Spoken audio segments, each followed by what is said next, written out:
Hi, everyone. This is Mrs. Pearson, your elementary ELL teacher. Today we're going to go over the vocabulary words 9 to 16 for Chapter 13 of Bud Not Buddy. So for this lesson, you will need a pencil and a piece of paper or journal page, and you're going to divide the paper into 3 equal parts or thirds. And then you are going to write numbers 9 to 16. And the reason why we're writing 916 is because I have another lesson where we work on words and phrases for 1 to 8. So this is a continuation of that lesson for chapter 13. So if you need to, push pause, get your pencil, your paper, write your numbers 9 to 16, and then when you're ready to join me, push play. So after you write the word or phrase next to your number, in the second column, I want you to write a synonym. And a synonym is a word that means the same. So just like combine is a synonym for mix. If you don't catch the synonym, you can always write this word a second time. Um, and in the third column, I want you to draw a quick picture or sketch so that you remember the word. So here's our learning target. I can use pictures and context clues to help me understand important words and phrases from chapter 13 of Bud Not Buddy. Success criteria. That means how will you know you're successful at reaching that learning target of using pictures and context clues to help you understand important words and phrases from chapter 13. Well, here are our steps to success. I will, number 1, write down each vocabulary word. Number 2, I will write a synonym or short definition for each word. Number 3, listen and follow along to each quote from the chapter and look for the vocabulary word or phrase. And then number 4, go back and draw a quick sketch for each word to help you remember it better. So look at these two pictures. Look at these two pictures. They represent a word. And I'm going to ask you, what do you notice or see about one or both of these pictures? So you could say, I notice.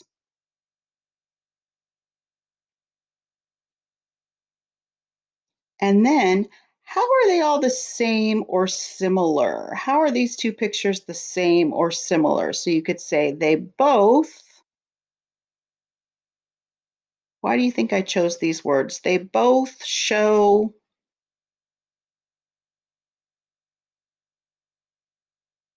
Well, write this word down for number 9. They both show scamp, scamp, scamp, SCAMP. And what is a scamp? A scamp is a troublemaker.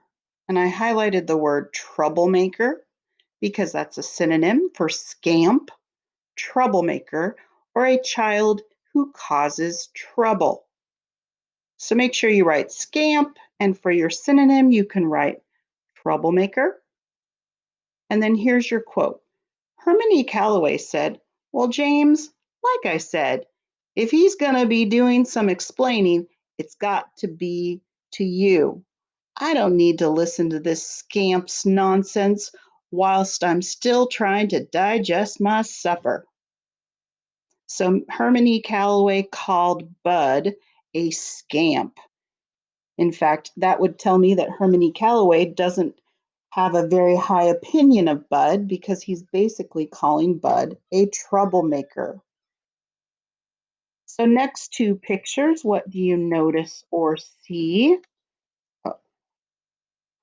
So say, I notice, and tell me what you notice about one or both of the pictures. I notice.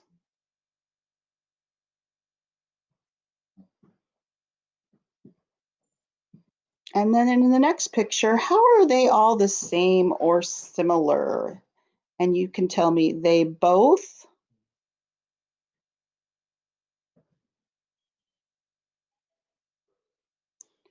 Well, they both show number 10, meddle.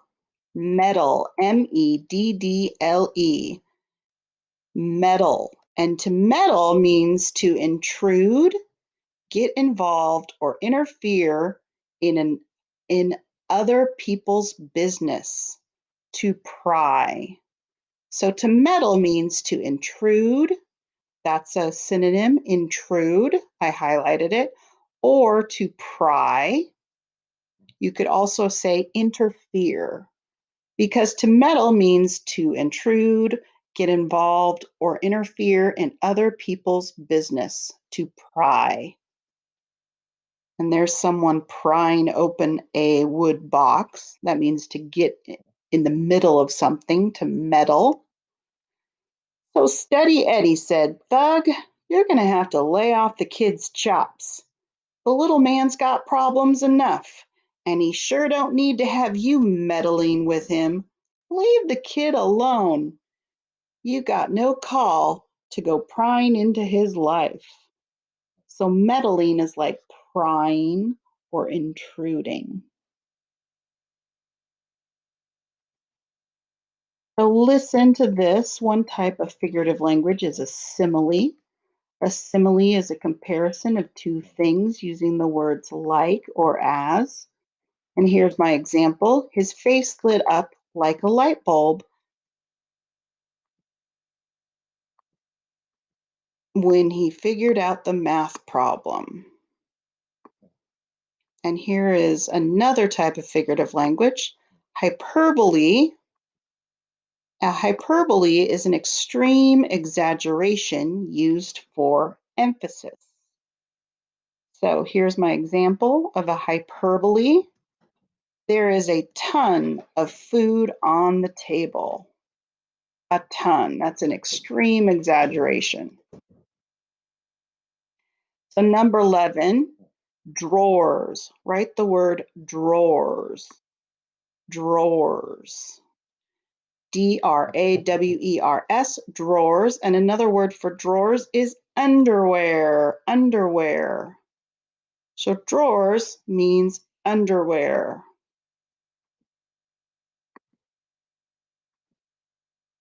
So there's some pictures of underwear. And here is the quote where they use the word drawers. "And don't you worry none too much about the thug. Mr. C changes drummers the way most folks change their drawers." Or Mr. C changes drummers the way most folks change their underwear. And that's what Steady Eddie said, talking about the thug, who is the drummer in the band. And Steady Eddie is inferring that Mr. C fires drummers often and will likely fire the thug soon and replace him with another drummer. So Mr. C changes drummers the way most folks change their drawers. So he fires drummers as often as people change their underwear. And people do that daily. So this is an example of a hyperbole. He fires drummers as often as people change their underwear. He doesn't literally fire people daily, but it's an extreme exaggeration. So it's also a simile. He changes drummers like or the way most folks change their underwear or drawers. Drawers. It's extreme exaggeration. Number 12, on borrowed time. On borrowed time. So write the phrase on borrowed time. To be living on borrowed time means to have continued living after the point where you might reasonably be expected to have died, and to therefore not have long to live, to outlive expectations. So, what does that mean? To be living on borrowed time means you should die soon or you've outlived um, as long as people thought you would live. And that's an idiom. So, here's our quote. What you see in that front seat is a man on borrowed time. And that's what Steady Eddie said, talking about the thug, who is the drummer in the band. He is inferring that Mr. C fires drummers often and will likely fire the thug soon and replace him with another drummer. So he's likely to lose his job. He's on borrowed time. So, number 13, cold hearted. Cold hearted. What does cold hearted mean? Unloving and uncaring, lacking affection. Unloving and uncaring, lacking affection. So, here is our quote. You see, I know Mr. C better than most folks do. I know that beneath that cold hearted, evil, wicked, nasty, mean, Doodoo Bug said. Don't forget cheap. Cheap's got to be in there somewhere. So, the person saying that Mr. Hermione Calloway is cold hearted, evil, wicked, nasty, mean, and cheap. So those are a lot of adjectives to describe Hermione Calloway. They called him cold hearted, meaning he's unloving and uncaring, lacking affection.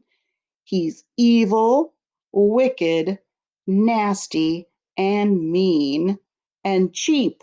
Doodoo Bug said, don't forget cheap.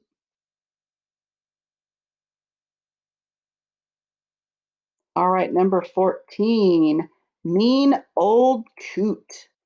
Mean old coot.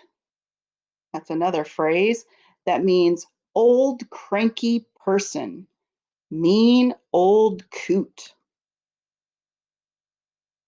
So there's a young Care Bear, and then there's an old cranky Care Bear. And that's an idiom. And here's an actual coot bird. That's where they got the word coot. There's an actual bird called a coot. And here's our quote. But isn't it just my luck to come across the state to find my daddy and he turns out to be a mean old coot? So Bud is calling Hermione Calloway is a mean old coot, an old cranky person.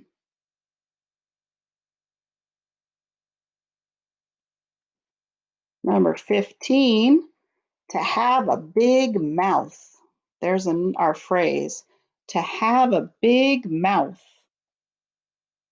And what does it mean to have a big mouth? To have a big mouth means to be a gossiper, a person who can't keep a secret. So here's our quote. I'm sorry, I wasn't supposed to tell you. Me and my big mouth. From rules number 16, you never can tell who might be kin to that person or who be a lip flapping, big mouth spy. Bud.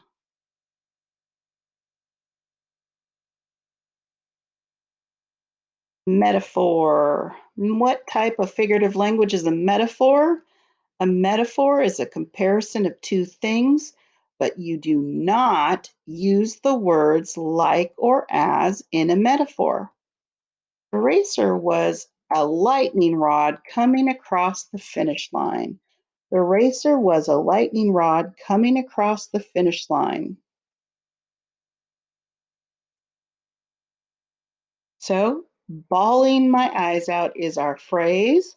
Bawling my eyes out is the phrase that you need to write down. And what does bawling my eyes out mean? To cry and sob loudly for a long time. Bawling my eyes out. So here's someone bawling their eyes out. And here's our quote. Steady Eddie said, "You're all right, little man. You're a tough little nut. I like that. Most folks your age would be bawling their eyes out if they got teased as hard as that fool drummer was teasing you. But you ain't even close to crying, are you?" I said, "No, sir. I don't know why, but my eyes don't cry no more." So Steady Eddie said, "Wow, you're a tough little nut. Most folks your age would be bawling their eyes out if they got teased as hard as the fool drummer was teasing you." And then he also called Bud a tough little nut. So Bud is a tough nut.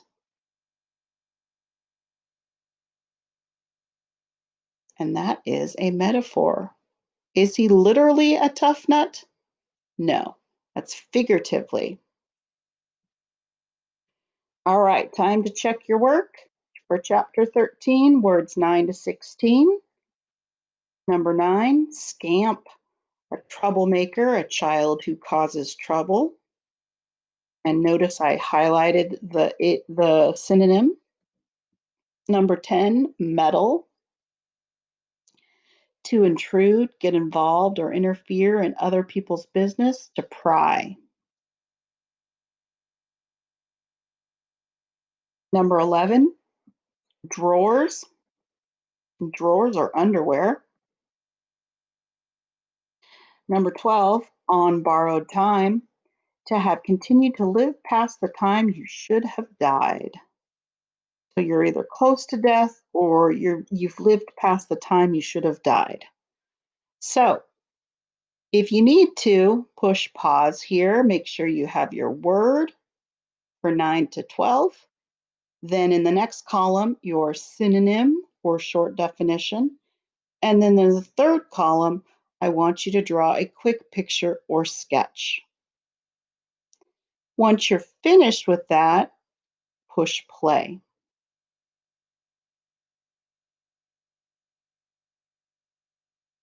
All right, so number 13 is cold-hearted, unloving and uncaring, lacking affection.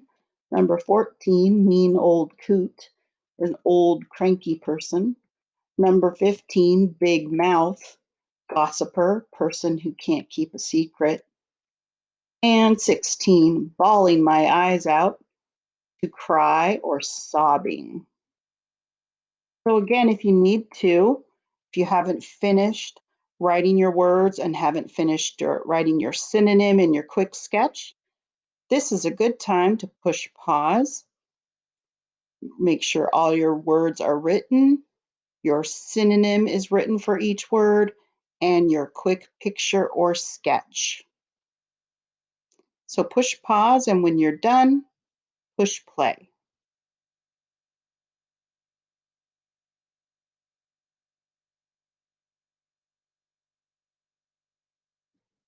All right, it is time to reflect. So on the top of your paper, I want you to reflect on your learning target. I can use pictures and context clues to help me understand important words and phrases from chapter 13 of Bud Not Buddy. So how do you think you did? Would you give yourself a 4? I could teach this lesson. I wrote all the words, I wrote all the synonyms, definitions, and drew all the sketches and pictures. Or would you give yourself a 3? And a 3 is a slightly different than a 4, meaning instead of I could teach this lesson, I could help others with this lesson. I wrote all the words, I wrote all the synonyms, and I wrote all the drew all the pictures or sketches. Or would you give yourself a 2? I understood and completed some. I wrote some of the words. I wrote some synonyms and definitions, and I drew some sketches. Or would you give yourself a 1? I understood and completed little. I wrote little to no words. I wrote little to no synonyms, and I drew little to no sketches or pictures. How do you think you did? 4, 3, 2, or 1? All right, boys and girls, thank you for doing the vocabulary words 9 to 16 for chapter 13. Have a great day.